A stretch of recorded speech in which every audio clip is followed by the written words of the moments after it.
Thank you very much indeed, Mr. President, and I want to thank the European Parliament for inviting me to participate in this very important discussion.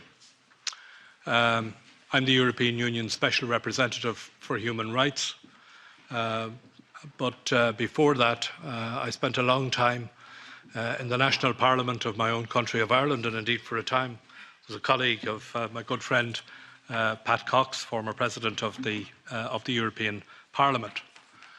So what I want to say to you today draws somewhat on my current role as Special Representative for Human Rights, but also draws a little bit from a lifetime of experience in democratic politics.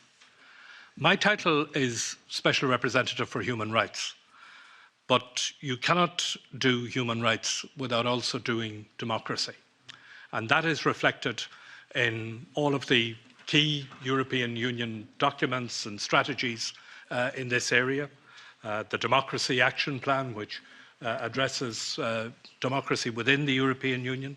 The Action Plan on Human Rights and Democracy, which is about our foreign policy outreach.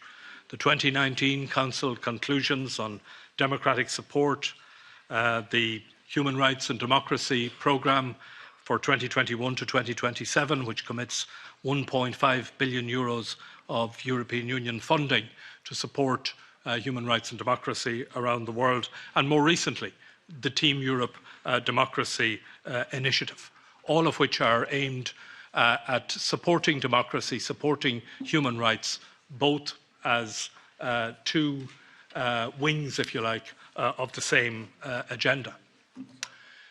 In the work that I do, and my work is external, I don't have a responsibility or a role or a mandate for the human rights situation, democracy situation within the European Union.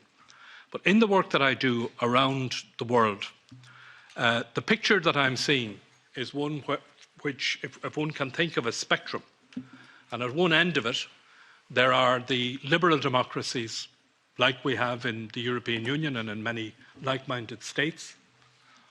But only 14% of the world's population live in the kind of democracies that we enjoy here in the European Union. At the other end of the spectrum, we have absolute autocracies, which are not about to become multi-party democracies anytime soon. And in between, at a global level, is what I call the battleground for democracy, where you have a mix of countries and a mix of political situations, ranging from nominal democracies, where of course they have elections, but the opposition is imprisoned or in some way unable to contest elections, to countries where are struggling to establish democratic systems. Some of them are coming to democracy very recently, and I think the point was made earlier by one of the speakers that we need to understand this, and particularly I think in Europe, and when we talk with countries outside of Europe and other situations, I think we also have to approach this agenda with a great degree of humility, because the European history and experience in relation to democracy and indeed human rights leaves a lot for us to be humble about. So that's the battleground situation. What do I see in this battleground? Well, I have to say that we are seeing a lot of regression in the whole area of human rights and democracy, and they do go together. And I want to identify a number of areas where I'm seeing that. And there is a pattern. The first is in the area of civil society and civic space. And what we are seeing in many countries around the world is increasing regulation and restriction of civil society organisations. And it's almost as if some of these pieces of legislation that we're coming across are cut and paste from wherever. It starts with a requirement that the civil society organisations have to register. In order to register, they have to comply with long application forms and lots of detail some of which, particularly for smaller NGOs, are almost impossible to meet.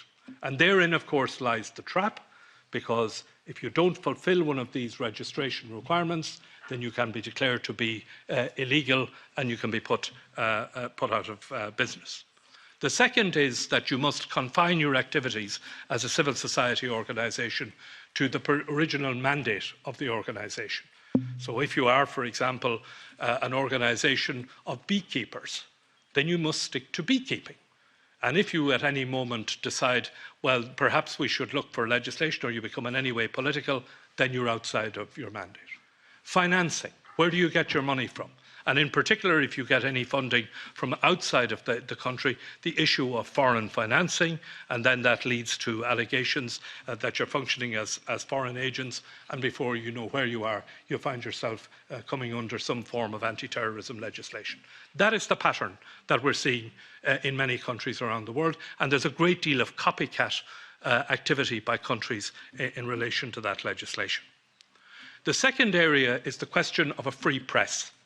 Essential for the functioning of any democracy.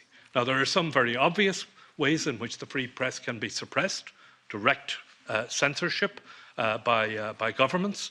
More likely, however, to be the intimidation of journalists, in some cases, unfortunately, the killing of journalists and the physical attacks on journalists, but probably in recent times much more the intimidation of journalists through social media. That's the direct way.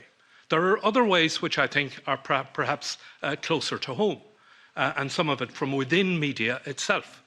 I think that the increased commercialisation of media that we have seen, particularly in recent decades, has contributed to a climate where the story becomes more important than the truth, the scandal more important than the facts, and the sale of the newspaper or the audience for the broadcast outlet more important than the truth. And we've ended up, I think, in many countries, including, I regret to say, in many European countries, in situations where serious journalists can no longer earn a living. And if journalists can't earn a living, then how do we expect? And I think a good example of this was how long it took for us to learn what actually happened on January 6th. This would not have happened in the era of Bernstein and Woodward. That we had to wait 18 months and a congressional inquiry to find that information. The third area that I want to refer to is social media. Третя сфера – це соціальні мережі. І це також сприяє всьому тому, що відбувається в сфері. Efforts to clamp down on social media. The internet shutdown has now become a way of dealing with social media, particularly in environments where there are protests and sometimes in the cases where there are elections. On elections, and this is an area I think where the European Union, and I see Neil McCall here, who's the head of the division of the European Union that is in charge of the election observation missions and election expert missions. We do a lot of work as European Union in sending election observation missions and election experts to many different countries in order to strengthen their election situation. I'm looking at some of the countries this year: Lesotho, Kenya, Papua New Guinea, Malawi, Senegal, Nigeria, Colombia, and we're back happily to a situation pre-COVID, the post-COVID situation, where we're now sending missions to look at elections. I think the important part, and I know that this is part of the work of the election observation mission, is not just to look at what happens on election day. You can have a perfectly good election on election day, peaceful, everything looks fine, polling stations are open, the ballot papers are being distributed. But what you also have to look at is what happens before the elections. Registration of voters, eligibility for candidacy. Countries, for example, where key political figures find themselves in prison, sometimes for not political offences at all, but for tax evasion, for not complying with some regulation or other, and are then disqualified from participating in the election itself. And of course, there's the immediate situation after elections are completed. The next area that I wanted to make a comment on is on support for institutions. And again, this is an area where the European Union does quite a lot. And many of the countries that I visit have very fragile institutions. I visited a country very recently where the public civil servants and public servants haven't been paid for 5 months. Now, what do you think happens in a country where the police don't get paid? If they don't get paid, they'll find other ways of raising the money to feed their family. You come to a police checkpoint and you make the payment, and then we wonder how corruption starts and how it becomes embedded in society. So support for independent institutions and public service institutions is very important. And in that context, I want to say a word about the Council of Europe, because for 70 years, the Council of Europe on the European continent has been the organisation and the institution that has been promoting, supporting and defending democratic institutions and constitution writing, rule of law, human rights.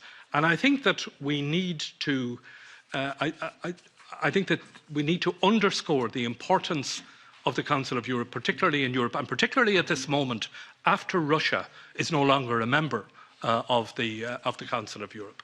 And in that context, I want to say that I would hope that the European Union's own accession to the European Convention of Human Rights and its formal membership of the Council of Europe can be completed before long. And I think that that's important within Europe, but I think it's also important more globally, because regional organisations, I think, increasingly look to the Council of Europe model, the African Union, ASEAN, the Inter-American Commission and the Inter-American Court, I think, look increasingly to the institutions in Strasbourg, and I think that we need to enhance that. Polarisation, I think we're, to some extent, politics is going through a transition. We're not quite sure yet, I think, where that transition is going to lead. If you think about all of the major technological shifts that have taken place over the span of history. In a way, parliamentary democracy was a product of the Industrial Revolution and what came after. The technological revolution that we are now going through will inevitably have consequences for the way in which we are governed and the way in which politics functions. And in that context, I think it's important that there is political innovation.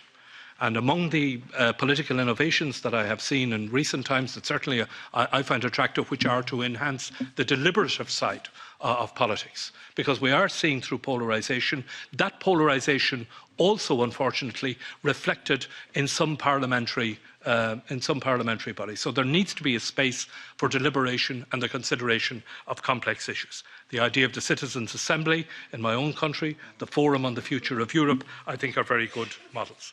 And the final point that I want to make is that we need to address what I think is a questioning of the concept of democracy itself and the value of democracy.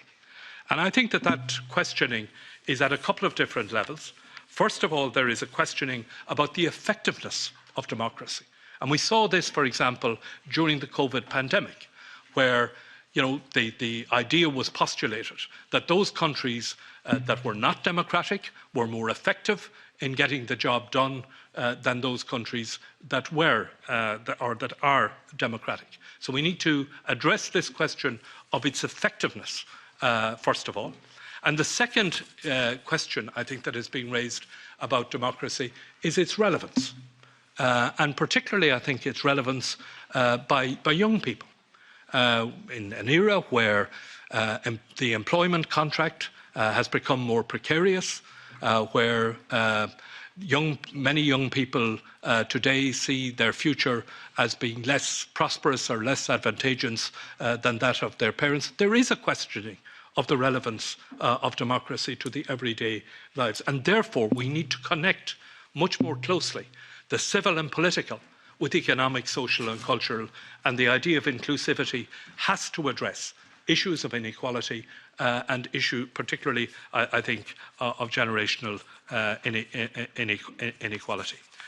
In conclusion, I want to thank you very much indeed again for inviting me to participate in this, and my apologies that I was late arriving, and my second apology is that I will probably have to slip away to another event that I was committed to at 6 o'clock. Thanks. Thank you, Mr. Gilmore.